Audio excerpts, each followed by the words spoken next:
শিক্ষার জন্য আমার কোন দুনিয়ার উস্তাদ নাই। কেউ বলতে পারবে না এই বেটা তুই আমার কাছে গতকালকে শিখছস, আজকে আমাকে শিখাইতে আসছস, এই কথা কেউ বলতে পারবে না।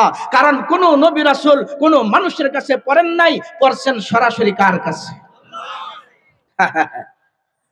والنجم إذا هوى ما ضل صاحبكم وما غوى وما ينطق عن الهوى إن هو إلا وحي يوحى। জানো আমি যা বলি একমাত্র আল্লাহর পক্ষ থেকে বলি, আল্লাহ শিখায় আমি বলি। আমি উস্তাদ, সারা দুনিয়ার সমস্ত মানুষ আমার ছাত্র। যেহেতু আমার ছাত্র, আমি সরাসরি যাদেরকে ছাত্র বানাইছি তাদের নাম সাহাবী। আল্লাহ তাআলা বলেন, ও রাসূল আপনি সাহাবীদেরকে কি শিক্ষা দিলেন, কি বুঝাইলেন? আজকের আলোচ্য বিষয় এটাই। সাহাবীদেরকে আল্লাহর রাসূল যে শিক্ষায় শিক্ষিত করলেন, সাহাবীদেরকে আল্লাহর রাসূল যে গুণে গুণান্বিত করলেন, ও মুসলমান আজকে যদি আমরা সেই গুণে গুণান্বিত হইতে পারি, আজকে যদি সেই আবু বকরের গুণে গুণান্বিত হতে পারি, হযরত ওমরের গুণে গুণান্বিত হতে পারি, হযরত ওসমানের গুণে গুণান্বিত হতে পারি, হযরত আলীর গুণে গুণান্বিত হতে পারি, খোদার কসম ওই 313 জন যথেষ্ট, সারা দুনিয়ার সমস্ত মুসলমানের প্রয়োজন নয়। এই জন্য আল্লাহ বলেন, এ দুনিয়ার মানুষেরা শুন, আমি আল্লাহর রাসূলকে এমন ভাবে শিক্ষক বানাইয়া পাঠাইলাম, আর তিনি আয়েশা তিনি শিক্ষা দিলেন, তালিম দিলেন, শিক্ষা দিলেন। তার ছাত্র হলো সাহাবায়ে কেরাম রাদিয়াল্লাহু তাআলা আনহুমগণ। আর ওই সাহাবীদের মধ্যে রাসূলের শিক্ষা পাইয়া 4টি গুণে গুণান্বিত হয়েছে। মুহাম্মাদুর রাসূলুল্লাহ, আমি আল্লাহ সাক্ষ্য দিচ্ছি মুহাম্মদ আল্লাহর রাসূল। এই আল্লাহর রাসূল তিনি যে সাহাবীদেরকে বানাইলেন, এই সাহাবীদের জন্য 4টা গুণ আল্লাহ তাআলা তার রাসূলের মাধ্যমে শিক্ষা দিয়েছেন। 4 গুণে গুণান্বিত সাহাবী। ওই সাহাবীরা যখন 4টা গুণ অর্জন করেছে, পৃথিবীর পূর্ব থেকে পশ্চিম পর্যন্ত এমন কোন মানুষ পৃথিবীতে নাই যারা ওই সাহাবীদেরকে উপরে ডিনাই কইরা তার মোকাবেলা করতে পারবে, এমন পৃথিবীতে দ্বিতীয় জন আর কেহ নাই। আমার কথা আপনারা বুঝতেছেন নি?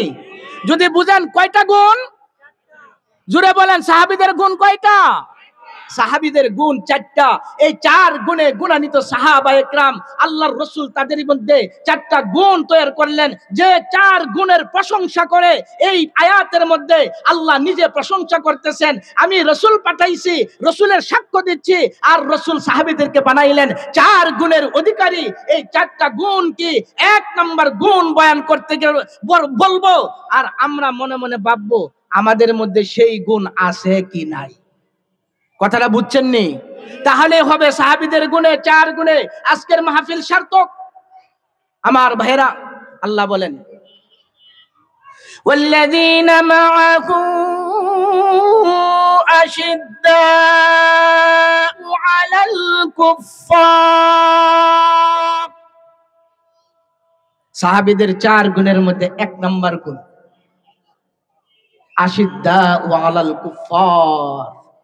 ইসলামের জন্য, ঈমানের জন্য, কোরআনের জন্য, হাদিসের জন্য তথা রাসূলের জন্য, দ্বীনে শরীয়তের জন্য তারা এমন ভাবে বদ্ধপরিকর ছিল, বেঈমানদের সাথে কোনো সময় সমঝোতায় আসতো না।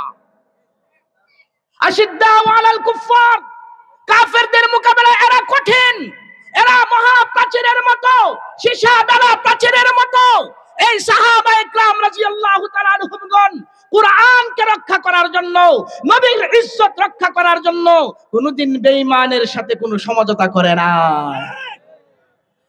1 নাম্বার গুণ, আমরা টুপি দিতে প্রস্তুত না। আমার জানে আঘাত করছো, আমি মানতে জানি।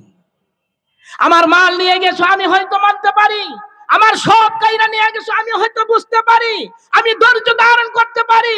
আমি যখনই দেখবো আমার মালের উপরে না, আমার সন্তানের উপরে না, আমার পরিবারের উপরে না, বরং আমার রাসূলকে নিয়ে তুমি টান দিছো, তখন কোন মুসলমান বসে থাকতে পারে না।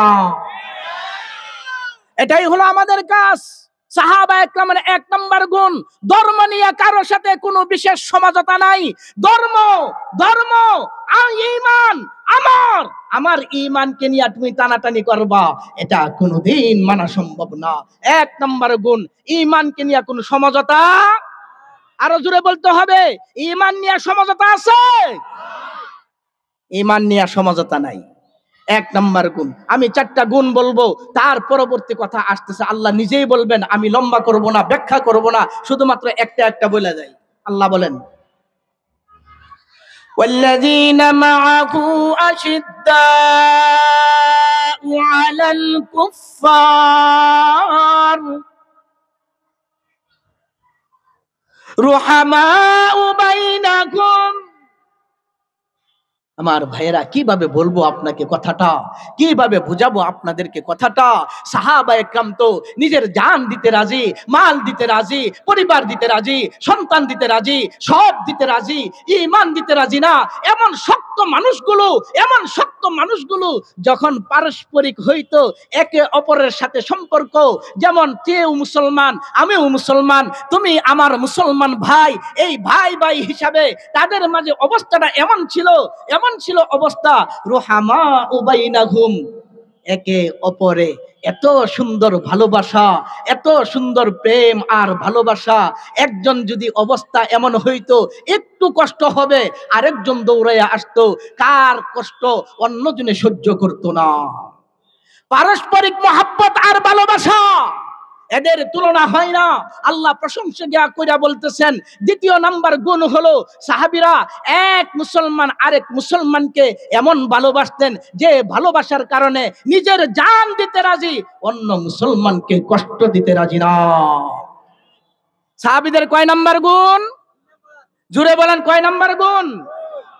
সাহাবীদের 2 নাম্বার গুণ। সাহাবা একরামের 1 নাম্বার গুণ হলো, বেঈমানদের মোকাবেলায় ঈমানকে নিয়ে তারা কখনো আপোষ করতেন না। দ্বিতীয় নাম্বার গুণ হলো রুহামা উবাইনাহুম, পারস্পরিক মহব্বত আর ভালোবাসা, এমন ভালোবাসা, এমন মহব্বত, একজনের জন্য আরেকজন প্রাণ যাবে, তারপরেও তারা এ ব্যাপারে নিজেরা নিজেদের কোনো সময় একজন আরেকজনের ধাক্কাধাক্কি লাগতো না। আমার কথা আপনারা বুঝতেছেন নি? যদি কথা বুঝেন, এবার আমি সামনের দিকে আগাই, চলুন তো দেখি কেমন বেঈমানদের মোকাবেলায় তাদের অবস্থানটা কেমন ছিল এবং একে অপরে ভালোবাসাটা কেমন ছিল। ও মুসলমান, মক্কা থেকে মুসলমানরা ঘর সাইরা বাড়ি সাইরা হিজরত করে চলে যাচ্ছে মদিনার দিকে। মদিনার দিকে যখন গেল, মদিনার দলদের নাম বলা হয় আনসার, আর মক্কাবাসীদেরকে যারা হিজরত করে গেছে তাদেরকে কি বলা হয়? সবাই বলেন না, কি বলা হয়? মুহাজির। আর মদিনায় যারা আছে তারা হলেন আনসার। এই আনসারি ভাইরা যখন মুহাজির ভাইদেরকে পাইছে, আল্লাহর রাসূল বইলা দিলেন, ও আমার সাহাবীরা, এদের বাড়ি নাই, এদের ঘর নাই, এদের আত্মীয় স্বজন নাই, এদের আশ্রয়স্থল নাই, কেহ নাই, চলো তোমাদের কাছে পাঠাইছি, এবার তোমরা তাদের মেহমানদারি করবা, তাদের প্রয়োজন মিটাইবা। সাহাবীদের তো অবস্থা এমন হইয়া গেছিল। আরে একজন সাহাবীকে যখন, মুহাজির সাহাবীকে যখন নিজের বাড়িতে নিয়ে গেছে, নিজের বাড়িতে নিয়ে যাওয়ার পরে বাড়িতে নিয়ে তাকে বসাইয়া বলতেছে, ভাই তুমি আমার আপন ভাই, রক্তের ভাই যেমন তুমিও আমার তেমন ভাই। ভালো করে বুঝো মুসলমান, কেমন মহাব্বত ছিল পরস্পরের, কেমন ভালোবাসা ছিল পরস্পরের। আমাদের অবস্থানটা কোথায়? আমি তো একটু স্বার্থের জন্য আমার ভাইকে আমি ছাড়ি না, আপন ভাইকে ছাড়ি না। একই মায়ের দুধ পান করেছি, একই মায়ের পেট থেকে জন্মগ্রহণ করেছি, আমার ভাইকেও ছাড়ি না। অন্যকে তো ছাড়বো পরের কথা, আপন ভাইকেও ছাড়ি না। সাহাবী ডাক দিয়া বলে, রাসূল আমাকে তোমাকে আখা বাইনানা, আল্লাহর রাসূল আমাদের মাঝে তোমার মাঝে ভাই ভাই সম্পর্ক করে দিয়েছেন, তুমি আমার আপন ভাইয়ের মতো। চলো, বাবার সম্পত্তি পাইছি 4 কাঠা, তোমার 2 কাঠা, আমার 2 কাঠা। দেখছেন নি? এ মুসলমান, শুধু তাই না, সাহাবায়ে কেরাম রাদিয়াল্লাহু তাআলা আনহুম এমন নজরানা পেশ করেছেন, দেখা গেছে তারা বাড়িতে নেওয়ার পরে এক সাহাবীর কাছে স্ত্রী হলেন 2 জন।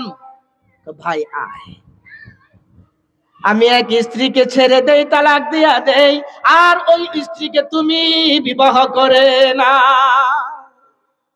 এই ছিল সাহাবীদের মহব্বত। আহা, বাহির হইছে, উহুদের যুদ্ধ শুরু হয়ে গিয়েছে।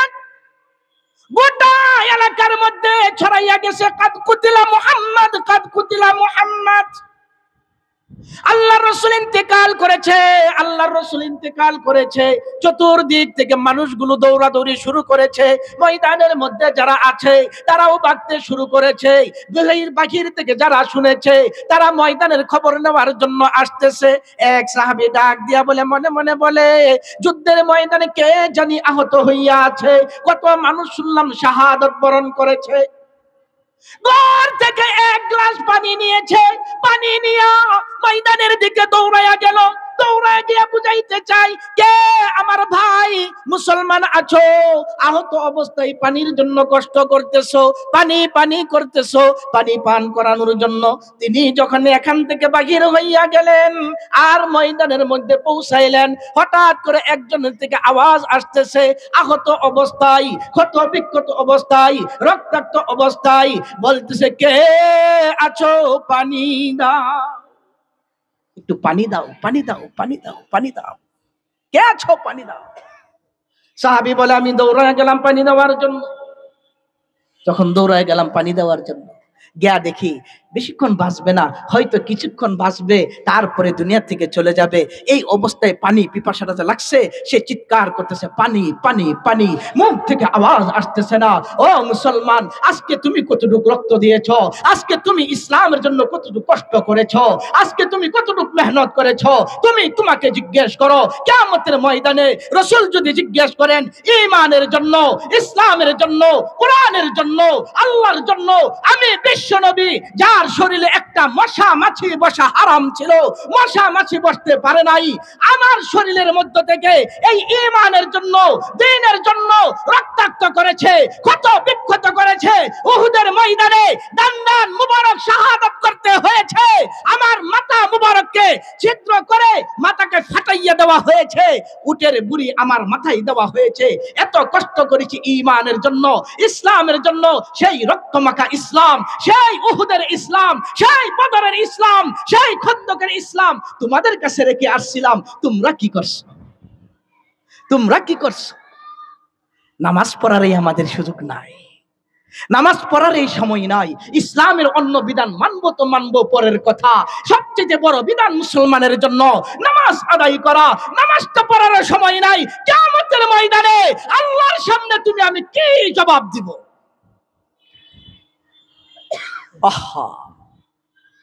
আল্লাহ বলেন, সাহাবায়ে কেরামদের মধ্যে দ্বিতীয় নাম্বার গুণ হলো রুহামাউ বাইনাকুম, একে অপরে এত ভালোবাসা, প্রেম প্রীতি আর ভালোবাসা ছিল, নিজের স্বার্থকে সম্পূর্ণ জলাঞ্জলি দিত। আমার ভাই খায় নাই, আমার ভাইকে আগে খাওয়াবো, তারপরে আমি খাবো, এটাই ছিল সাহাবীদের গুণ। সাহাবী বলে, আমি পানির গ্লাসটা নিয়ে ওই আহত ব্যক্তির জবানের কাছে নিয়ে লাগাইলাম, সে মুখ দিয়ে টান দিবে, এত পিপাসার্ত, এত পিপাসার্ত, এত পিপাসার্ত। মৃত্যুর মুহূর্তে পানির পিপাসা কেমন লাগবে, কেমন লাগে, যে হাজার হয় তাকেই জিজ্ঞেস করেন, একটু কল্পনা করেন, এত পিপাসার্ত অবস্থায় মুখের মধ্যে মাত্র লাগাইলো, লাগাইতে দেরি পাশের থেকে আরেকটা আওয়াজ আসতেছে, ক্ষীণ আওয়াজ, পানি দাও, পানি দাও, পানি দাও, পানি দাও, কে আছো, পানি দাও, আওয়াজ আসতেছে। যে সাহাবী মারা যাচ্ছে, জান কিছু কোন রকম আছে, তার মুখের মধ্যে পানিটা দিলাম, মুখের মধ্যে গ্লাসটা ধরলাম, পাত্রটা ধরলাম, ধরার সাথে সাথে যখন আওয়াজ আসছে, আওয়াজ আসতে দেরি সাথে সাথে ওই পিপাসার্ত সাহাবী, মৃত্যু পথের যাত্রী সাহাবী, সেও ডাক দিয়ে বলে, ভাই পানিটা আমার ভাইয়ের কাছে নিয়ে যাও, আমার চাইতে সে বেশি পিপাসার্ত, আমার চাইতে বেশি পিপাসার্ত সে, তার কাছে পানিটা নিয়ে যাও, আমি না খাইলেও চলবে, আমার ভাইয়ের কাছে নিয়ে যাও। যখন এই কথা বলছে, সাহাবী বলে, আমি পানিটাকে নিয়ে আমার ভাইয়ের আরেক ভাইয়ের কাছে গেলাম, সেখানে মাত্র মুখের মধ্যে পানিটা দিলাম। আপনারা জানেন আমার ঘটনা বলা মাকসাদ না, রুহামাউ বাইনাহুম, একে অপরের ভালোবাসা, প্রেম মহব্বত কতটুকু গভীর ছিল। এক সাহাবী, এক মুসলমান আরেক মুসলমানকে কতটুকু ভালোবাসতেন, তাকে দেখো দেখো আমি মুখের মধ্যে গ্লাসটা দিলাম, সে পানি পান করবে, এমন সময় আরেকজন আহত ব্যক্তির আর্তচিৎকার শুরু হয়েছে, কে আছো, পানি দাও, পানি দাও, বাঁচতে পারতেছি না, টিকতে পারতেছি না। সাহাবী সাথে সাথে পানিটা সরাইয়া দিছে, যাও আমার চেয়ে বেশি প্রয়োজন মনে হয় ওই ব্যক্তির, তার কাছে পানিটা নিয়ে যাও। সাহাবী বলে আমি দৌড়াইয়া তার কাছে গেলাম, তার কাছে যাওয়ার পরে এবার পানিটা যখন তার মুখে দিব, দেওয়ার পূর্বেই দেখি তার দম বন্ধ হইয়া গেছে, সে দুনিয়া থেকে চিরবিদায় নিয়েছে, সে শাহাদাত বরণ করেছে। সেই সাহাবী বলেন তৃতীয় ব্যক্তির কাছে পানি পান করাইতে পারি নাই, যাইতে যাইতে সে দুনিয়া থেকে চলে গেল। আমি এবার দ্বিতীয় ব্যক্তির কাছে আসলাম, মনে হয় তারকে পানিটা পান করাইতে পারবো। আবার আয়েশা দেখি তার কাছে, সেও দুনিয়া থেকে চির বিদায় নিয়েছে। আসলাম প্রথম ব্যক্তির কাছে, এখানেও আয়েশা দেখি সে চির বিদায় নিয়েছে। একে একে একজন, দুইজন, তিনজন, তিনজন দুনিয়া থেকে বিদায় নিয়ে গেল। আর আমার হাতে এক গ্লাস পানি ছিল, ওই গ্লাস পানিটা যেমন ভাবে ময়দানে নিয়ে গিয়েছিলাম, আবার সেই পানি নিয়ে আমি ঘরের দিকে ফিরতেছি। এটাই ছিল সাহাবীদের মহব্বত আর ভালোবাসা। মরণের সময় নিজের স্বার্থ বুঝে নাই, মরণের সময় নিজের জানের কথা ফিকির করে নাই, মরণের সময় নিজের কথা ফিকির করে নাই, ফিকির করছেন আমার ভাইয়ের কথা। এই জন্যই তো আল্লাহ বলেন রুহামা বাইনাকুম। সাহাবীদের দ্বিতীয় নাম্বার গুণ হলো, এক মুসলমান আরেক মুসলমানের জন্য জান দিবে, সব দিবে, কিন্তু তারা একজন আরেকজনের উপরে জুলুম করবে তো দূরে থাক, নিজের প্রাণ উৎসর্গ করবে। এত ভালোবাসা আর মহব্বত তাদের মধ্যে ছিল। বলুন তো দেখি আমাদের মধ্যে এই গুণটা কতটুকু আছে? আসেনি? 100 ভাগের 1 ভাগও নাই। যদি থাকতো খোদার কসম করে বলি, ওই আরাকানের মুসলমান, ওই মায়ানমারের মুসলমান, ওই কাশ্মীরের মুসলমান, উপস্থিত ফিলিস্তিনের মুসলমানদেরকে কচুকাটা করা হচ্ছে, অথচ তোমার রাসূল তো বলেছিলেন, ও দুনিয়ার মানুষেরা, কুল্লু মুসলিমিন কাজাসাদিন ওয়াহিদ, প্রত্যেকটা মুসলমান এক শরীরের মতো, হা হা হা, সে পৃথিবীর অন্য প্রান্তে থাকতে পারে, তুমি এই প্রান্তে থাকতে পারো, যে প্রান্তেই থাকো না কেন, প্রত্যেকটা মুসলমান একই শরীরের ন্যায়। তোমার শরীরের মধ্যে একটা অংশের মধ্যে যদি একটা কাটা ফুটে, পুরা শরীর যায় না ফেলা। মুসলমান শুনো, আল্লাহর রাসূল বলেন পৃথিবীর এক প্রান্তে একটা মুসলমানকে আঘাত করা হয়েছে, প্রত্যেকটা মুসলমানের উচিত হলো ইশ বলা। কথা বুঝেন নাই মনে হয়? আমাদের দরদ কোথায়? আমার ভাইকে মারা হচ্ছে, আমার বোনের ইজ্জত লুণ্ঠন করা হচ্ছে, আমার মায়ের ইজ্জত লুণ্ঠন করা হচ্ছে, প্রত্যেকটা মুসলমানের রক্ত নিয়ে হোলি খেলা হচ্ছে, কিন্তু আমরা সজাগ হচ্ছি না। আল্লাহ বলেন কারণটা কি? কারণটা হলো সাহাবীওয়ালা সেই দ্বিতীয় নাম্বার গুণ আমাদের মধ্যে নাই। কথাটা কি বুঝতেছেন না আপনারা? তৃতীয় নাম্বার গুণ চলুন দেখি আল্লাহ পাক কি বলেন সাহাবীদের তৃতীয় নাম্বার গুণ। এখানে অনেকে বসে আছেন, আসতেছেন, আসবেন, যারা আসেন না তারা আসেন, আরো উলামা একরামগণ আসতেছেন। আমি মাঝখানে 2-4টা কথা বলতেছি। সাহাবাওয়ালা গুণ, সেই সাহাবীদের 4 গুণের মধ্যে 2টা গুণ বললাম। তৃতীয় নাম্বার গুণ আল্লাহ বলেন রুহামাউ বাইনাকুম تراهم ركعا سجدا يبتغون فضلا من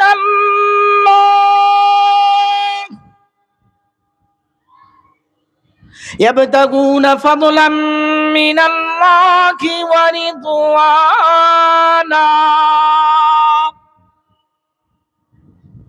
4 গুণের মধ্যে তৃতীয় নাম্বার গুণ হলো, ও রাসূল আপনি সাহাবীদেরকে যে শিক্ষা দিলেন, তৃতীয় নাম্বার গুণে গুণান্বিত হয়েছে সাহাবীরা। তারাহুম রুকআন সুজদা, যখন তাকাইবা, রাত্রে যখন তাকাইছো, এশার পরে তাকাইছো, ঘরের থেকে আওয়াজ আসতেছে তেলাওয়াতে কুরআনের, আরেকটু পরে তাকাইছো নামাজের মধ্যে তেলাওয়াত করতেছে, আরেকটু পরে তাকাইছো কান্নার আওয়াজ আসতেছে সিজদা থেকে। এক কথায় পুরা রাত্র তারা ইবাদতের মধ্যে কাটায়। তাদের গুণের মধ্যে তৃতীয় নাম্বার গুণ হলো ফুরসানুন ফিন নাহার রুহবানুন ফিল লাইল। সাহাবীদের তৃতীয় নাম্বার গুণ হলো দিনে যদি তাকাও তাদের মতো মর্দে মুজাহিদ পৃথিবীতে দ্বিতীয় জন আর না। রাত্রে যদি তাকাও তাদের মতন পীর দরবেশ আর দ্বিতীয় জন আর না। এক কথায় ইবাদত সাহাবীদের তৃতীয় নাম্বার গুণ, তারা কোনো সময় আল্লাহকে বলতো না। জুড়ে বলেন কাকে বলতো না? কোন সময় আল্লাহকে বলতো না। যেমন ভাবে সুখের সময় আল্লাহকে বলতো না, তেমন ভাবে দুঃখের সময় আল্লাহকে বলতো না। আরে আল্লাহকে এমন ভাবে মনে করতো, সাহাবীরা একটা পায়ের জুতা ফাইরা গেছে, জুতার ফিতা ছিঁড়া গেছে, এই ফিতাটাকে চাওয়ার জন্য নামাজে দাঁড়ায় যেত, আল্লাহ আমার জুতার ফিতা ছিঁড়া গেছে, তুমি ব্যবস্থা করে দাও। একটা সাধারণ জুতার ফিতার জন্য নামাজে দাঁড়াইতো। ও মুসলমান, তোমার অমুক হইতেছে, তমুক হইতেছে, এত ক্ষতি হইতেছে, তারপরেও তুমি নামাজের কথা মনেই করো না, মনে করো উমুক সাহেব আমার সমস্যার সমাধান করবে। কথা ঠিক না বেঠিক? আল্লাহ বলেন সাহাবীদের তৃতীয় নাম্বার গুণ হলো, তাদের দিকে যদি আপনি তাকান, তারাহুম রুকআন সুজদা ইয়াবতাগুনা ফাদলাম মিনাল্লাহি ওয়া রিদওয়ানা, তাদের জানো সীমাহুম ফি ওয়ুজুহিহিম মিন আসারিস সুজুদ। আল্লাহ বলেন তাদের দিকে তাকায়া দেখো মুসলমান, তাদের দিকে যখন তাকাইবা, তারা ইবাদত করতে করতে তাদের চেহারার মধ্যে এমন একটা নূর চমকাইতেছে, দেখলেই মহব্বত লাগে। কোন সময় তাদের সাথে মহব্বত ছাড়া আর কিছু হয় না। চেহারাটা দেখলে নূরে নূরান্বিত, আলোয় আলোকিত, এমন ভাবে নূরে নূরান্বিত, তোমার দেখলেই মনে হয় বেহেশতি একজন মানুষ। সীমাহুম ফি ওয়ুজুহিহিম মিন আসারিস সুজুদ, সিজদার নমুনা তার চেহারার মধ্যে ভাসতেছে। আমার ভাইয়েরা, এই গুণগুলো সাহাবীদের মধ্যে ছিল। মুফাসসিরিনে কেরাম বলেন, জানো জানো এই চার গুণে গুণান্বিত সমস্ত সাহাবায়ে কেরাম, তবে সব সাহাবীদের মধ্য থেকে এক একটা গুণ এক এক সাহাবীর মধ্যে সবচেয়ে বেশি বাইরা গেছে, প্রকাশ হয়েছে। এক একটা গুণ বেশি গুণ প্রকাশিত হয়েছে এক একজন সাহাবীদের মধ্যে। শোনো, চার সাহাবীর কথা আল্লাহ ইশারা করে বলতে চান, ওয়াল্লাযিনা মাআহু। মাআহু কেডা জানো?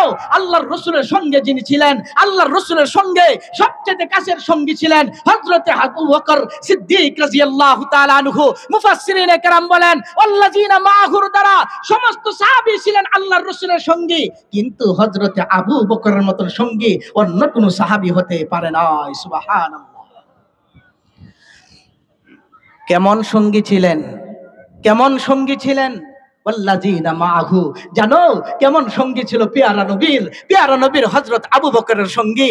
আরে নবুয়তি পাইছেন, ইসলাম ঘোষণা করেছে, সাথে সাথে আবু বকর সঙ্গী, সফরের সঙ্গী, হজরের সঙ্গী, বাড়িতে সঙ্গী, বাহিরে সঙ্গী, মসজিদের সঙ্গী, মসজিদের বাহিরে সঙ্গী, যুদ্ধের ময়দানে সঙ্গী, গারে হেরার মধ্যে সঙ্গী, গারে সৌরের মধ্যে সঙ্গী, হিজরতের সময় সঙ্গী, মদিনায় সঙ্গী, যুদ্ধের ময়দানে সঙ্গী, সব জায়গায় রাসূলুল্লাহ দুনিয়াতে থাকাকালীন সঙ্গী, আল্লাহর রাসূলের সঙ্গী হযরতে আবু বকর, মরণের সময়ও সঙ্গী হযরতে আবু বকর, মরণের পরে আল্লাহর রাসূলের সঙ্গী কবরের মধ্যে পাশে শুয়ে রয়েছে। সুবহানাল্লাহ। আরেকদিন কইেন, এখন কইবেন, এখন বলবেন, দেখেন তাকাইয়া হযরতে আবু বকর ইন্তেকাল করতেছে, ইন্তেকালের পূর্বে মুহূর্তে চোখের মধ্যে পানি। লোকেরা জিজ্ঞেস করলো, বিশেষ করে ওনার সন্তান আব্দুর রহমান ইবনে আবু বকর জিজ্ঞাসা করে, বাবা তুমি কি মারা যাচ্ছ? মারা যাওয়ার সময় তুমি ভয় পাচ্ছ মরণকে? তোমার চোখে পানি কেন? তুমি কেন কাঁদতেছ? হযরতে আবু বকর হাতটার মধ্যে ধরলো, খপ করে ধইরা বলতেছে, হে আব্দুর রহমান, ও আমার সঙ্গী সাথীরা, আমি মরণকে ভয় করি না, কিন্তু আমার একটা ভয়, আমার মনের ভিতরে একটা কষ্ট, একটা ধাক্কা, যে রাসূলের জন্য আমি দ্বীন পাইলাম, যে রাসূলের জন্য আমি আবু বকর হইলাম, সেই রাসূল দুনিয়া থেকে চলে গেছেন, মরণের পরে যদি আমি আল্লাহর রাসূলের সঙ্গী হইতে পারতাম, রাসূলের সঙ্গী যদি আমি হতে পারতাম। ও মুসলমান, আমি তোমাকে জিজ্ঞেস করি, রাসূল তো নাই, তুমি রাসূলের সঙ্গী হবে কিনা? উলামা একরাম এখানে আছেন, জিজ্ঞেস করে দেখো উলামা একরামদের কাছে, রাসূল তো 1450 বছর পূর্বে চলে গেছেন, হযরতে আবু বকর পাইছেন, তিনি সঙ্গী হইছেন, ওমর পাইছেন, তিনি সঙ্গী হইছেন, সাহাবীরা পাইছেন, তারা সঙ্গী হইছে, রাসূল তো চলে গেছে, আমার মতন কপাল পোড়া রাসূলের সঙ্গী তো হতে পারি নাই, আমি কিভাবে আল্লাহর রাসূলের সঙ্গী হব? উলামা ইকরামগণ বলেন, রাসূল নাই, রাসূল বইলা গেছেন, আমি নাই, আমার সুন্নত আছে, আমার সুন্নতের সঙ্গী হও, আমার সঙ্গী হইয়া যাইবা। হযরতে আবু বকর কেমন সঙ্গী ছিলেন, হযরতে আবু বকর কেমন সঙ্গী ছিলেন, আবু বকর তো এমন সঙ্গী ছিলেন, আবু বকর তো এমন সঙ্গী ছিলেন। আরে ভাই, আবু বকর তো এমন সঙ্গী ছিলেন, তাকায় দেখো হযরত আবু বকরের জিন্দেগির দিকে, তাকায় দেখো হযরত আবু বকর কেমন সঙ্গী ছিলেন। সেই সঙ্গী বলতে গিয়ে উলামায়ে কেরামগণ বলেন, মরণের সময় এই আফসোস যখন করতেছে, সকলেই বলল, হযরত আপনাকে আল্লাহর রাসূলের কবরের পাশে কবরস্থ করা হবে। হযরতে আবু বকর বলে, না, হবে না, হবে না, হবে না। আমি মারা যাওয়ার পরে কাফন করে দাফনের জন্য জানাজার পরে যখন নিয়ে যাইবা আল্লাহর রাসূলের কবরের পাশে, আমাকে তোমরা কবর দিও না। মনে রাখবা, না জানি আমাকে পায়া রাসূল নারাজ হন কিনা, আল্লাহর রাসূলের কাছ থেকে অনুমতি নিও, আল্লাহর রাসূলের কাছ থেকে অনুমতি নিও। অনুমতি নেওয়ার জন্য সাহাবায়ে কেরাম রাদিয়াল্লাহু তাআলা আনহুম হযরত আবু বকরকে জিজ্ঞেস করলেন, ওগো খলিফাতুল মুসলিমিন, অনুমতি রাসূল থেকে কিভাবে নেব? রাসূল তো কবরের মধ্যে আছেন, কবর থেকে কি রাসূল উত্তর দিবেন? আবু বকর বললেন, না না, রাসূল সেখান থেকে উত্তর দিবেন না। তবে যখন আমাকে কবর দিবা, কবর দেওয়ার মুহূর্তে যখন কবরের পাশে নিয়ে যাইবা, রোজা তাহারের গেটটা যে আছে, গেটের মধ্যে রাইখা রোজা তাহারের মধ্যে জিজ্ঞেস করে, ইয়া রাসূলুল্লাহ, আপনার হজরের সঙ্গী, আপনার সফরের সঙ্গী, আপনার জিহাদের সঙ্গী, আপনার দুঃখের সঙ্গী, আপনার সুখের সঙ্গী, আপনার মেরাজের সঙ্গী, আপনার সব কিছুর সঙ্গী, ও রাসূল, ও রাসূল, আপনার সেই সঙ্গীকে আপনার কাছে রাখতে চাই। আপনি যদি অনুমতি দেন তাহলে রাখবো। সেখান থেকে যদি আওয়াজ আসে বা ভিন্ন কোনো ব্যবস্থা হয় তখন আমাকে রাখবা, আর না হলে রাখো না। মারা গেলেন, কাফন করা হইল, জানাজা পড়ানো হইল, দাফন করার জন্য রওজা তাহারের পাশে যখন নিয়ে গেল, গেটের কাছে রাখা হইল, আল্লাহর রাসূলের কাছ থেকে অনুমতি চাওয়া হইল। অনুমতি চাওয়ার পরে দেখা গেল কবর থেকে আওয়াজ আসে নাই, গেটটা লাগানো গেটটা যখন অনুমতি চাইছে ঠাস ঠাস করে খুলে গিয়েছে। কেমন সঙ্গী ছিল সাহাবায়ে কেরাম হযরত আবু বকর। টাকা দেখো উমরের দিকে, কাঁদতেছে। আবু লুলু গোলাম নামাজে দাঁড়াইছে, ফজরের নামাজ। কোন নামাজ? জুড়ে বলেন না, কোন নামাজ? ফজরের নামাজে দাঁড়াইছে। গোলাম আবু লুলু ইহুদিদের চর ছিল, মিম্বারের আড়ালে ধারালো ছুরা নিয়ে ধারা বসে রইছে। হযরত ওমর নিয়ত বেঁধেছে, নামাজ পড়তেছে। মুসলমান একটু লক্ষ্য করে শুনো, আমি আগেই বলেছি, আমি যে আয়াতটা তেলাওয়াত করছে সেই আয়াতের ব্যাখ্যা করতে চাবো। একটু তরজমাটা তোমাদেরকে শোনা দেই, আল্লাহ আমাদেরকে কি শোনাইতেছে। হযরতে ওমর তিনি নামাজে দাঁড়াইছেন, কেরাত শুরু করছে। আবু লুলু পিছন দিক থেকে, সামনের দিক থেকে বাহির হইয়া হযরত ওমরের উপরে এলো পাতারি আক্রমণ শুরু করছে। এমন ভাবে আক্রমণ করছে, মাথার থেকে পা পর্যন্ত ক্ষত বিক্ষত করে ফেলেছে, ধারালো ছুরা দিয়া রক্তে রঞ্জিত করে দিয়েছে। হযরতে ওমর বেহুশ হইয়া পইরা গেছে। জমিনের মধ্যে পইরা কি বলে জানেন? রিওয়ায়াতের মধ্যে আসছে, হযরত উমরের পিছনে তিনি দাঁড়িয়েছিলেন, তিনি ছিলেন হযরত আব্দুর রহমান ইবনে আউফ রাদিয়াল্লাহু তাআলা আনহু। এই আব্দুর রহমান ইবনে আউফ রাদিয়াল্লাহু তাআলা আনহু সেখানে দাঁড়ানো, নামাজের পিছনে তিনি গেছেন হযরত উমরকে ধরার জন্য। উমর এই অবস্থার মধ্যে বলতেছে, এ আব্দুর রহমান, আব্দুর রহমান, আমাকে ধইরো না, আগে নামাজটাকে শেষ করো। সুবহানাল্লাহ তো বলবেন না? আগে নামাজটাকে শেষ করো, আমাকে পরে ধরো, আমাকে পরে ধরো, আমাকে আগে ধরার দরকার নাই, আমি রক্তাক্ত, কিন্তু নামাজটাকে আগে শেষ করো। আব্দুর রহমান ইবনে আউফ বলেন, নামাজ শেষ করলাম, নামাজ শেষ করে ধরাধরি করে হযরত উমরকে ঘরে নিলাম। এমন বেহুশ হইছে, হুশে আসতেছে না। যখন হুশে আসতেছে না, আমরা একে অপরে বলাবলি করতেছি, তাহলে কি উমরকে আর পাবো না? খলিফাতুল মুসলিমিন আমিরুল মুমিনিনকে আর পাবো না? আমার ভাইরা, হযরত উমর যখন বেহুশ অবস্থায়, আরেক সাহাবী আয়েশা বলে, তোমরা যতই চিকিৎসা করো, যতই ডাক্তার দেখাও, যত কিছুই করো না কেন, মনে রাখবা উমরকে তোমরা হুশে আনতে পারবে না। দেখো আসরের নামাজের টাইম চলে যাচ্ছে। উমরের কানে কানে বলো, উমর জাগ্রত হন, চিকিৎসায় কোনো কাজ হবে না, নামাজ কাজা হয়ে যাচ্ছে, তাড়াতাড়ি করে উঠেন। খোদার কসম ওই দিন হযরত উমরের কানে কানে বেহুশ অবস্থায় কানে কানে শুধু একজন বলছে, খলিফাতুল মুসলিমিন, নামাজ কাজা হয়ে গেল, তাড়াতাড়ি জাগ্রত হন। বেহুশ অবস্থা থেকে উঠা নামাজের জন্য পাগল পারা হয়ে গেছে। মুসলমান, সুর দিয়ে আওয়াজ করা যায়, অনেক কিছু বলা যায়। আমি কসম করে বলতে পারি আমার ওই ভাষা নাই যে ভাষা দিয়ে আপনার হৃদয়টাকে আমি কেড়ে নিতে পারি। আমার ওই ভাষা নাই, আমার ওই বক্তব্যের সৌন্দর্যতা নাই যে সৌন্দর্যতা দিয়া, যে কণ্ঠ দিয়া, যে কোনো জিনিস দিয়া আপনার কণ্ঠ, আপনার অন্তর আমি নিংড়াইয়া নিতে পারি, পারবো না। তবে আপনার অন্তরে আমি একটু ধাক্কা দিতে চাই। তাকায়া দেখো হযরত উমরের দিকে। হুশে আসলেন, হুশে আসলেন, হুশে আসার পরে তিনিও কান্নাকাটি করতেছে। কান্নাকাটি করেন কেন? হযরতে আব্দুল্লাহ ইবনে ওমর কানের কাছে বলে, বাবা আপনি কাঁদেন কেন? কাঁদতেছি, আল্লাহর রাসূল দুনিয়ার থেকে চলে গেছেন, হযরত আবু বকর সঙ্গী হইছে, মরণের পরে যদি আমিও সঙ্গী হইতে পারতাম।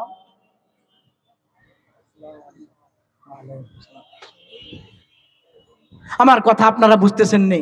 মাশাআল্লাহ, স্টেজের মধ্যে এই মাথা থেকে এই মাথা পর্যন্ত বড় বড় অনেক উলামা একরাম উপস্থিত হয়েছেন। ভাইয়েরা আপনারা আমাকে মাফ করবেন, উলামাদের কাছেও ক্ষমার নজরে বলতে চাইতেছি, আপনারা ক্ষমার নজরে দেখবেন। দু একটা কথা হয়তো উল্টাপাল্টা হয়ে যেতে পারে।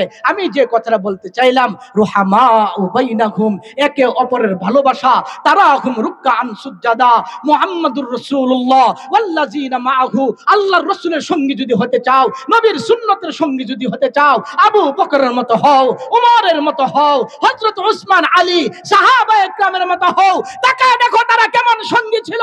জীবন গেছে, মাল গেছে, জান গেছে, সব গেছে। একজনে ডাক দিয়া বলে, আমরাও যদি রসুলকে পাইতাম তাহলে আমরাও আল্লাহর রসুলকে এত ভালোবাসতাম। কথা কয় না? আমারও মনের তামান্না, রসুলকে যদি পাইতাম, হ্যাঁ রসুলকে যদি পাইতাম তাহলে আমরাও ভালোবাসতাম। হ্যাঁ হ্যাঁ হ্যাঁ, কথা তো ঠিকই। রসুলকে পাইলে রসুলের কাছে গিয়া সাহাবী হইতাম, হযরত আবু বকর হইতাম, হযরত উমর হইতাম, হযরত উসমান হইতাম। কিন্তু আমি জিজ্ঞেস করি, রসুলের জমানায় আল্লাহ পাঠাইছে না, 1450 বছর পরে তোমাকে আমাকে আল্লাহ পাঠাইছে কেন? আল্লাহ কি আমার উপর জুলুম করছে? না না না না না, বরং আল্লাহ আমাকে পাঠাইছে, আপনাকে পাঠাইছে 1450 বছর পরে। কারণ হলো ওই নবীর যুগে আসার তৌফিক ক্ষমতা আমাদের ছিল না, বিদায় এখন আসার ক্ষমতা হয়েছে, এখন পাঠাইছে। এই জন্য একজন বলে, আমিও যদি পাইতাম রাসূলকে আমিও আবু বকর হয়ে যাইতাম। আরেকজন পাল্টা জিজ্ঞেস করে, রসুলকে পাইয়া তো একজন আবু বকর হয়েছে, আরেকজন কিন্তু আবু জেহেল হয়েছে। রসুলকে পাইলে তুমি আবু বকর হইতা, এটার গ্যারান্টি কি আবু জেহেল হইতা না? পাইলে আমি হইতাম আবু বকর হইতাম। তুমি রসুলের যুগে আসার ক্ষমতা বা তৌফিক তোমাকে আল্লাহ দেয় নাই, তোমার সেই ক্ষমতা নাই, বিদায় আল্লাহ তোমাকে ওই সময় পাঠান নাই। আমার ভাইয়েরা, এই জন্য এই লোকটা মনে মনে ভাবে, আমি যদি হইতাম তাহলে আমি রসুলকে এত ভালোবাসতাম। এই যখন ভাবে আল্লাহর রসুল, এটাও একটা ইতিহাস, কথা আপনারা বুঝতেছেন নি? এটাও একটা ইতিহাস। বাস ঘুমাইছে, রাত্রে ঘুমের স্বপ্নে দেখতেছে আল্লাহর রসুল একটা গাড়ির মধ্যে সুয়ার হইছে, তাকে ডাকতেছে তুমিও সুয়ার হও। তিনিও সুয়ার হইছে, গরুর গাড়ি, কাঠের চাকা, সুয়ার হইছে, উঁচা নিচা রাস্তা, ডাইনে একজন সাহাবী, বামে তিনি, মাঝখানে আল্লাহর রসুল আর এক সাহাবী। তিনি গাড়িটাকে চড়ায়া ডাইভিং করে নিতেছেন। সামনের দিকে যখন নিতেছে, আমার ভাইয়েরা কথাটা একটু মনোযোগ সহকারে শুনেন। এবার যখন সামনের দিকে যাইতেছে, লোকটা তো মনে মনে ভাবছিল, নবীরে পাইলে আমিও আবু বকর হইতাম, রসুলকে আবু বকরের মতো ভালোবাসতাম। তাই নাকি? রাত্রে স্বপ্ন যখন যাইতেছে, হঠাৎ করে গাড়িটা মুসুর খায়া নিচের দিকে যাইতেছে, উঁচু রাস্তা, নিচের দিকে যখন যাইতেছে, ড্রাইভার ডাক দিয়া কয়, এই মিয়া, এই তাড়াতাড়ি কইরা কে আসো, এই গাড়িটার চাকার নিচে নিজের দেহটাকে দিয়া দাও, জলদি কইরা দাও, যদি দাও রসুল বাঁচবে, আর না হলে রসুলকে বাঁচানো সম্ভব না। এই কথাটা বলতে দেরি, আমি চিন্তা করতেছি দিমু কি দিব না, দিলেই তো আমার জান শেষ। কিন্তু আমার পাশে যে সাহাবী ছিল, সাহাবী বলার সাথে সাথে একটা লাফ দিয়া গাড়ির চাকার নিচে নিজের জানটা দিয়া দিছে, আল্লাহর রসুলকে বাঁচাইছে। তখনই আমার মনে হয়েছে, হ্যাঁ হ্যাঁ, আমার সেই যোগ্যতা ছিল না, সেই ক্ষমতা ছিল না রসুলের জমানায় আসার। আমার ভাইয়েরা, আমি যে কথাটা বলতে চাই, কেমন ভালোবাসা ছিল রসুলের প্রতি, কেমন সঙ্গী ছিলেন রসুলের। হযরতে আবু বকর বলেন, আল্লাহর রসুল হঠাৎ করে একদিন ভাষণ দিতেছে, ইন্নী উহিব্বু সালাস, সাহাবীরা জানো আমি তিনটা জিনিসকে ভালোবাসি, আমি তিনটা জিনিসকে ভালোবাসি, সময় অনেক লেগে যাবে, শুধুগুলো নামগুলা বলি। রাসূল বলেন আমি তিনটা জিনিসকে ভালোবাসি। এক নম্বর ভালোবাসা হলো ইন্নী উহিব্বুত তিব, আমি সুগন্ধিকে ভালোবাসি। সুবহানাল্লাহ। কাকে ভালোবাসি জোরে বলেন? সুগন্ধিকে ভালোবাসি। হযরত জিবরিল বলেন রাসূল আপনি তো সুগন্ধিকে ভালোবাসবেনই, কারণ আল্লাহ আপনাকে জান্নাতের সুগন্ধি মাটি দিয়েই আপনাকে তৈয়ার করছেন। আরো আসতে বলেন সুবহানাল্লাহ। আরে তোমাকে তো জান্নাতের বাটি দিয়ে বানানো হয়েছে। এই জন্য এক সাহাবী রাসূলের কাছে আসছেন, ও রাসূল আপনার আগামীকালকে দাওয়াত, আমার কন্যা বিবাহ হবে। রাসূল বললেন সময় তো নাই, এক কাজ করো, বিবাহের মজলিস যখন বসবে সেখানে আমি একটা হাদিয়া পাঠাই। তো কি হাদিয়া রাসূল? তো একটা শিশি লও, বোতল লও। বোতলটা লইছে, বোতল লইয়া আল্লাহর রাসূলের শরীর মুবারক থেকে গাম মুবারক বাইর হইছে, গামগুলা বোতলের ভিতরে বইরা দিছে, কালকে এটা বিবাহের আসরে ব্যবহার কইরো। আগামী কালকে যখন বিবাহের সময় হইল, আসরে সকলে উপস্থিত, এমন সময় যখন সাহাবী এটা খুলছে, খোলার সাথে সাথে সমস্ত সাহাবা একরাম আশ্চর্য হয়ে গেল, এত সুন্দর সুঘ্রাণ তুমি কোথায় থেকে পেয়েছো, কোন দেশ থেকে আমদানি করেছো? সাহাবী ডাক দিয়া বলে খোদার কসম, খোদার কসম, এটা অন্য কোনো সুগন্ধি না, কোনো কোম্পানির সুগন্ধি না, এটা তো হলো আল্লাহর রাসূলের গাম মুবারক। ইন্নী উহিব্বুত তিব। দ্বিতীয় নম্বর রাসূল বলেন আমি তিনটা জিনিসকে ভালোবাসি। তিন জিনিসের মধ্যে দ্বিতীয় নম্বর জিনিস হলো ইমরাআতুস সালিহা, আমি নেককারিনী মহিলাদেরকে ভালোবাসি। এই কথা আর লম্বা করলাম না। তৃতীয় নম্বর রাসূল বলেন তৃতীয় নম্বর জিনিসটা কি জানো? আমার ভালোবাসার পাত্র হলো ওয়া কুররাতু আইনি আস-সালাহ, আমার সবচাইতে চোখের শীতলতা, অন্তরের শীতলতা হলো নামাজ। নামাজ, নামাজ। বেঈমানরা আমাকে কত গালি দেয়, বেঈমানরা আমাকে কত কিছু করে, সমস্ত যন্ত্রণার ভিতরে যখন আমি আল্লাহর কুদরতি পায়ের মধ্যে সেজদা দিই আমার কোনো কষ্ট আর যন্ত্রণা থাকে না। আমার ভাইয়েরা, আপনাদেরকে যে কথাটা বলতে চাই, এমন সময় কেমন ভালোবাসতো সাহাবা একরাম, এমন সময় হযরতে আবু বকর হাত তুলছে, ইয়া রাসূলুল্লাহ আপনি তিন জিনিসকে ভালোবাসেন, আমি আবু বকরও তিন জিনিসকে ভালোবাসি। নবী গো আমার তিন জিনিসের ভালোবাসার মধ্যে এক নম্বর ভালোবাসা হলো আন-নাসরু ইলা ওয়াজহি। সুবহানাল্লাহ বলেন সুবহানাল্লাহ। নবী গো আপনাকে আমি ভালোবাসি। হ্যাঁ, তিন ভালোবাসার মধ্যে এক নম্বর ভালোবাসা হলো রাসূল, এই যে যেদিন থেকে মুসলমান হইছি ওই দিন থেকে আপনার চেহারার দিকে তাকাই, আপনি যেখানে যান সেখানে আপনার চেহারার দিকে তাকায় থাকি। খোদার কসম 3 দিন পর্যন্ত আত্মগোপন করেছিলেন ওই গারে সৌরের মধ্যে, সেখানে আপনি আমার রানের উপরে শুয়ে আছিলেন, আমি এইভাবে তাকায় আছি 3 দিন পর্যন্ত। কেন 3 বছর, কেন 3000 বছর যদি আল্লাহ আমাকে হায়াত দেন আর আপনার চেহারার দিকে যদি তাকায় থাকি, আমাকে আপনার চেহারা দেখা শেষ হবে না। ইয়া রাসূলুল্লাহ আন-নাজরু ইলা ওয়াজহিক, আপনার চেহারাটাকে দেখা আমার কাছে অনেক আনন্দের বিষয়। আপনি যেমন তিন জিনিস ভালোবাসেন, এক নম্বর আমার কাছে এক নম্বর জিনিস হলো আমিও আপনাকে আপনার চেহারা দেখাকে ভালোবাসি। জানেন জানেন রাসূল তো চলতেছেন, আবু বকর সঙ্গী হিজরত করবেন। আবু বকর জিজ্ঞেস করলেন হুজুর মক্কা কোন রাস্তায় যাবেন? রাসূল বলেন উল্টা পিঠে। মক্কা এদিকে, মদিনা এদিকে, আপনি ওই দিকে যান কেন? চলো 3 দিন আত্মগোপন করব। আত্মগোপন করলেন গারে সৌরের মধ্যে। হাজী সাহেবান এখানে যারা আছেন তারা জানেন মদিনার সম্পূর্ণ উল্টা পিঠে, সেখানে গিয়া তিনি আত্মগোপন করলেন গারে সৌরের মধ্যে। আত্মগোপন করবেন, পাহাড়ের দিকে উঠবেন। এক riwayat-এর মধ্যে আসছে আল্লাহর রাসূল যখন হযরত আবু বকরকে নিয়া তিনি যখন রওনা হইছেন, হযরত আবু বকর বলেন এই পাহাড়ে উঠবেন? হ্যাঁ এই পাহাড়ে উঠব। কথা আমার বুঝতেছেন? এই পাহাড়ে উঠবো।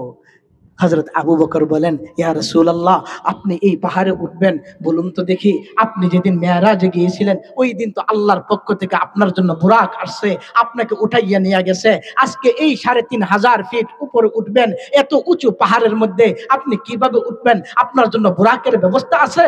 হযরত আবু বকর বলেন, ইয়া আবু বকর, হযরত রাসূল বলেন, না, কোনো বুরাকের ব্যবস্থা নাই। তাহলে হুজুর উঠবেন কিভাবে? কিভাবে উঠবো? চলো এইভাবে উঠবো। হযরত আবু বকর বলেন, একটু দাঁড়াও, আমি দেখে আসি। হযরত আবু বকর রাসূল একটু দাঁড়ান, আমি একটু ঘুরে আসি, দেখি ব্যবস্থাটা করা যায় কিনা। আবু বকর, কি আনবা তুমি? কোথায় পাইবা জিনিস?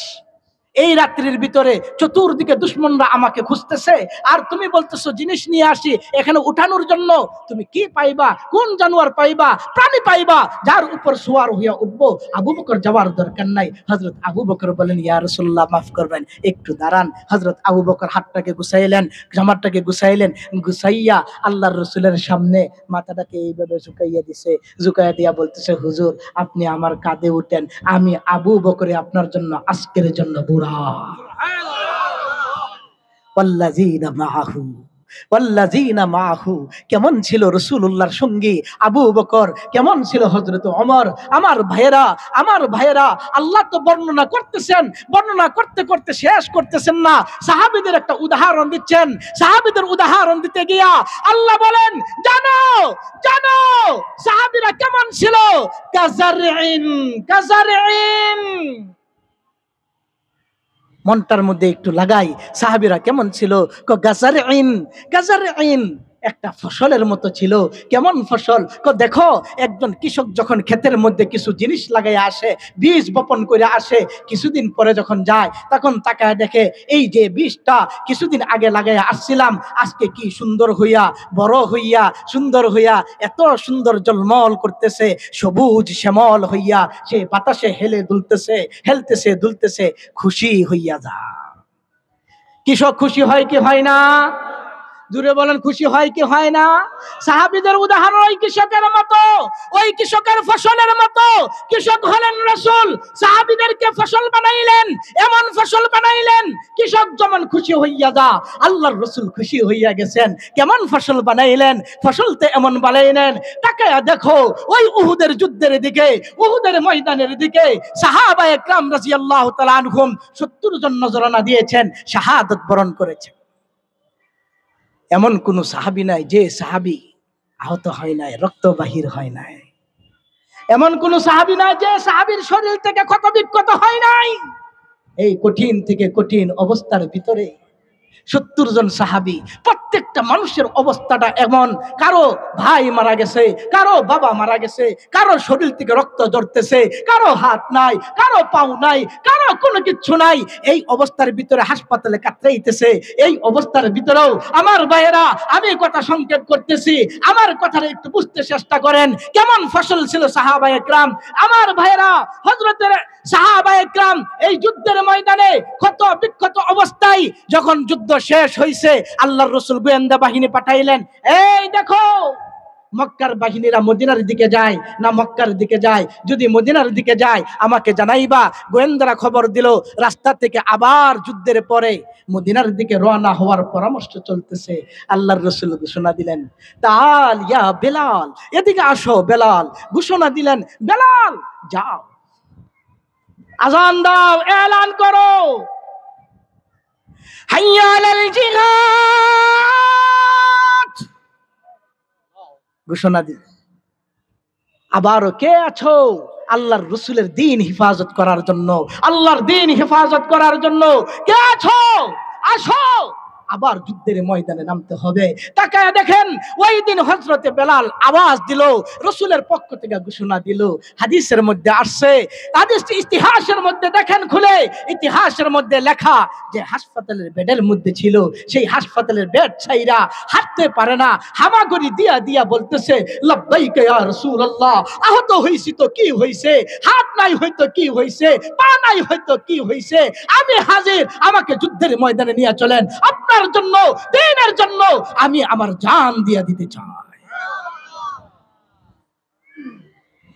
আপনাকে জিজ্ঞেস করি, তোমাকে জিজ্ঞেস করি, ও মুরব্বী আপনাকে জিজ্ঞেস করি, ও পর্দার আড়ালের মা বোনেরা তোমাকে জিজ্ঞেস করি, রাস্তায় আসো যারা তাদেরকে জিজ্ঞেস করি, দোকানদারি করতেছো সেখানে জিজ্ঞেস করি, আমি সকলকে মনে মনে তোমাকে জিজ্ঞেস করি, তোমার মনকে তুমি একটু জিজ্ঞেস করো, সাহাবীরা তো দ্বীনের জন্য এত কষ্ট করছে, আমি কি করছি, আমি কি করেছি? আমার ভাইরা, যে কথাটা বুঝাইতে চাই, মন থেকে আপনাদেরকে বুঝাইতে যে জিনিসটা চাইতেছি, সাহাবায়ে কেরাম রাদিয়াল্লাহু তাআলা আনহুমগণ কেমন অবস্থাটা ছিল। আল্লাহর নবীর কাছে এক মহিলা আসছে, মহিলা আয়েশা বলতেছে, ইয়া রাসূলুল্লাহ, কুলের মধ্যে শিশু বাচ্চা। কি বাচ্চা? জুড়ে বলেন না, কি বাচ্চা? কুলের মধ্যে শিশু বাচ্চা। শিশু বাচ্চাটা নিয়ে আসছে, হুজুর যুদ্ধে যাইতেছেন, আমার বাচ্চাটাকে নিয়ে যান যুদ্ধের ময়দানে। আল্লাহর রাসূল শুইনা দেখা বলে, মহিলা এই বাচ্চাকে যুদ্ধ করতে পারবে? এই বাচ্চাকে নিয়ে আমি কি করব? যখন এই কথা বলল, মহিলা চোখের পানি ছাইরা দিয়ে বলে, রাসূল কিছুদিন পূর্বে যুদ্ধ হয়েছে, আমার স্বামী মারা গিয়েছে, আমার বড় সন্তান মারা গিয়েছে, আপনার সঙ্গী বানাইছিলাম, কিন্তু কিন্তু কিন্তু আজকে যখন যুদ্ধের ময়দানে যাইতেছেন রাসূল, আজকে আমার কাছে কোনো কিছু নাই। রাসূল বাচ্চাটা ছিল, বাচ্চাটাকে নিয়ে আসছে, আমি জানি এ যুদ্ধ করতে পারবে না, আমি জানি আপনাকে বাঁচাইতে পারবে না, আমি জানি অস্ত্র ধরতে পারবে না, আমি জানি এ কিচ্ছু করতে পারবে না, কিন্তু রাসূল বেঈমানরা যখন আপনার দিকে তীর ছাড়বে, তীরের বৃষ্টি বর্ষণ করবে, এই সময় আমি চাই একটা তীর আপনার শরীরে না লাগুক। এই তীরটা যখন আসবে, আমার কলিজার টুকরা সন্তানটা দইরা দিবেন, তীর আমার সন্তান খতম হোক, আপনার শরীরে যেন না লাগে। ও মুসলমান, ও মুসলমান, কেমন কষ্ট করেছিল সাহাবায়ে কেরাম, কেমন কষ্ট করেছিল সাহাবায়ে কেরাম, কেমন সঙ্গী ছিলেন রাসূলের, কেমন সঙ্গী ছিলেন। এই প্রশংসা করতে গিয়াই, সাহাবীদের গুণ প্রশংসা করতে গিয়াই আল্লাহ বলতেছেন, কাযারইন ইয়াখরুজু শাতাহু, জানো সাহাবায়ে কেরাম এমন গুণে গুণান্বিত ছিলেন, এমন একটা ফসলের মতো, যে যে কৃষক তার ফসলটাকে দেখে আশ্চর্য হয়ে যা, আশ্চর্য হয়ে যা। মহিলার দিকে তাকাইয়া আল্লাহ বলেন, ফেরেশতারে তাকায়া দেখ মহিলা কি কয়, মহিলা কি বলে, তাকায়া দেখ। তোরা না বলছিলে মানুষ বানানো লাগবে না? আমি কিভাবে আপনাকে কথাটা বুঝাবো? আমার ভাইয়েরা, আমি যে কথাটা বুঝাইতে চাইতেছি সেই কথাটা হলো, যুদ্ধ তো শুরু হয়েছে, ঘোষণা আপনারা শুনছেন, আল্লাহর রাসূল শহীদ হইয়া গেছেন, এই ঘোষণা হয়েছে, ময়দান থেকে মুসলমানরা ভাগতেছে, সাহাবায়ে কেরাম ময়দান খালি কইরা দিছে, রাসূলের পাশে কেহ নাই, রাসূলের পাশে কেহ নাই। এমন সময় মুসলমানরা যখন ভাগাভাগি কইরা মদিনার দিকে যাইতেছে, মদিনায় কান্নার রোল পইরা গেছে, এক মহিলা দৌড়াইয়া আসতেছে, রাস্তায় একটা দলকে পাইলো, ও ভাইয়েরা রাসূলের কি অবস্থা, রাসূল কোথায়, রাসূলের কি অবস্থা, যখন এই কথা জিজ্ঞেস করতেছে আল্লাহর রাসূলের কি অবস্থা, লোকগুলা ডাক দেয়া বলে, রাসূলুল্লাহর কি অবস্থা আমি বলতে পারি না, তবে একটা কথা বলতে পারি, শুনো, তোমার বাবা আমাদের সাথে যুদ্ধ করতেছিল, একটু আগে মারা গেছে। মহিলা ডাক দেয়া বলে, বাবার কথা তোমাকে জিজ্ঞেস করি নাই, জিজ্ঞেস করেছি রাসূলের কথা।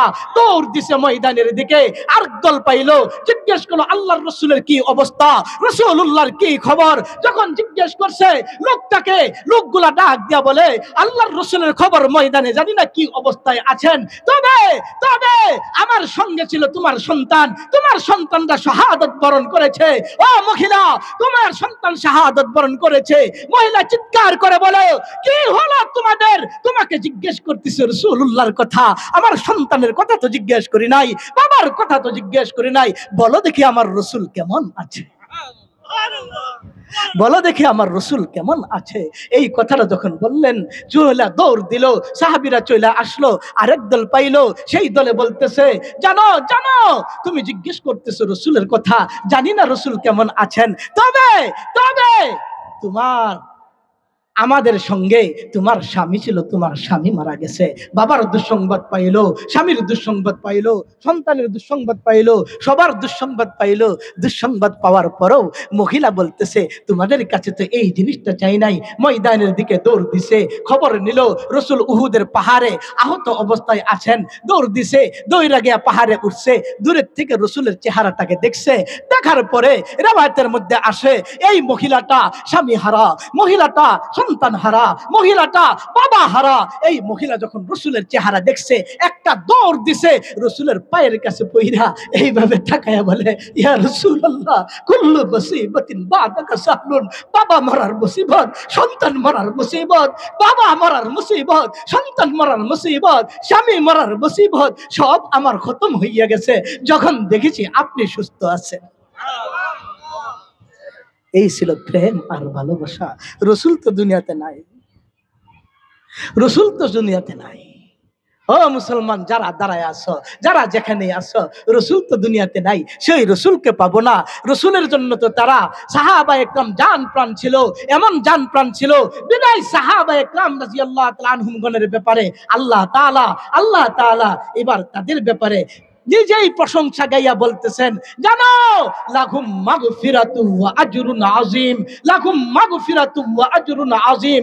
আমি ওই সাহাবীদের জন্য দুইটা পুরস্কার ঘোষণা করেছি। যে সাহাবীরা নিজের জানের নজরানা দিল, সন্তানের নজরানা দিল, পরিবারের নজরানা দিল, সব খতম করলো আমার রাসূলের জন্য, আমি আল্লাহ খুশি হইয়া তাদের জন্য দুইটা পুরস্কার ঘোষণা করলাম। এক নাম্বার পুরস্কার হলো লাহুম মাগফিরা, লাহুম মাগফিরা, আমি আল্লাহ সন্তুষ্ট হয়ে তাদের সমস্ত গুনাহ মাফ করে দিছি।